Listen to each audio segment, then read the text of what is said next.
আসসালামু আলাইকুম প্রিয় দর্শক, চলে আসলাম নতুন একটি ব্লগ নিয়ে। আমরা এখন আছি দিনাজপুর মোহরগঞ্জ রোড ধরে আমরা যাচ্ছি রামসাগর দিঘি দেখতে। এই দিঘির ব্যাপারে হয়তো আপনারা অনেকেই জেনে থাকবেন। প্রায় 15 লক্ষ শ্রমিক দ্বারা মাত্র 15 দিনে এই দিঘিটি খনন করেছিল রাজা রামনাথ। প্রায় 18 দশক আগের কথা। রাজা রামনাথের রাজ্যে যখন পানির সংকট দেখা দেয়, তখন রাজা রামনাথ এই গ্রামে এই দিঘির কাজ শুরু করেন 15 লক্ষ শ্রমিক দ্বারা। কিন্তু খনন কাজ শেষে তারপরেও সেখানে পানি ওঠে না। লোকমুখে শোনা যায় রাজা রামনাথকে রাত্রেবেলা স্বপ্ন দেখানো হয়, যদি আপনার ছেলেকে ওর দিঘিতে যদি উৎসর্গ করা যায় তাহলে এখানে পানি হবে। তাই তো রাজা রামনাথ ঠিক করে যে তার ছেলেকে এই উৎসর্গ করবে। তার ছেলেও এই বিষয়ে রাজি ছিলেন। যখন তার ছেলে এই দিঘির ভিতরে নামে, তখন এটা পানিতে ভরপুর হয়ে যায়। লোকমুখে এটা শোনা যায়। প্রিয় দর্শক, ড্রোন ক্যামেরা না থাকার কারণে সম্পূর্ণ দিঘিটি আপনাদের দেখাইতে পারলাম না। আসলে দিঘিটা এত সুন্দর যা আমার কাছে খুবই ভালো লেগেছে।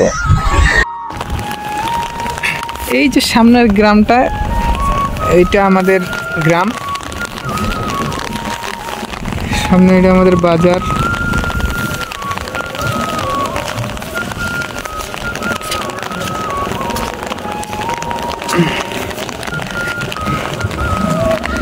রাস্তার অবস্থা কি!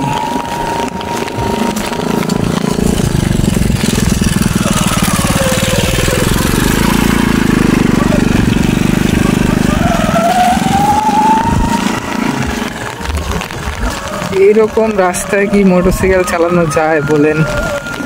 প্রচুর বৃষ্টি, এগুলো সব আমাদের। যে ছেলেটির ভয়েসটি আপনারা শুনতে পারলেন, সে হচ্ছে আমার চাকরির কলিগ। আমি তার সাথে তার গ্রামে তার এলাকায় ঘুরতে গিয়েছিলাম। তো তার ফ্যামিলি নিয়ে এই গ্রামের এই মাছ মারার দৃশ্যটি দেখতেছি এবং তারা মাছ মারতেছে। খুবই সুন্দর লাগতেছে আমার। আর দেখা যাক এখান থেকে কি মাছ পাওয়া যায়। তো আপনারা দেখতে থাকুন। আর ছোটবেলার কথাগুলো মনে পড়ে যায় বারবার। ছোটবেলায় একসময় আমরাও ফ্যামিলি নিয়ে, পরিবার নিয়ে, ভাই আত্মীয় স্বজন নিয়ে এইভাবে খাল দিয়ে গ্রাম দিয়ে মাছ মেরে বেড়াইতাম। অবশ্যই এখনের আমাদের যে ছেলেপিলেরা আছে তারা তো সবসময় মোবাইল নিয়ে বিভিন্ন এসে লেগে থাকে। তো এই জিনিসগুলো কলাম আমাদের সময় খুব প্রচলিত ছিল। তা হয়তো আপনারা অনেকে দেখে হয়তো পুরনো স্মৃতিগুলো আপনাদের মনে উঠে যাবে।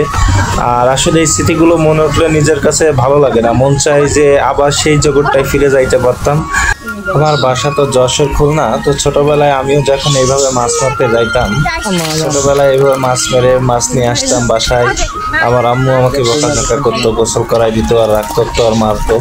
সেই দিনগুলো খুবই মিস করি। দেখুন কত মাছ হয়েছে। আসলে আমার কাছে টাকি মাছগুলো খুব পছন্দ, আর এখানে টাকি মাছটাই বেশি পাওয়া গিয়েছে।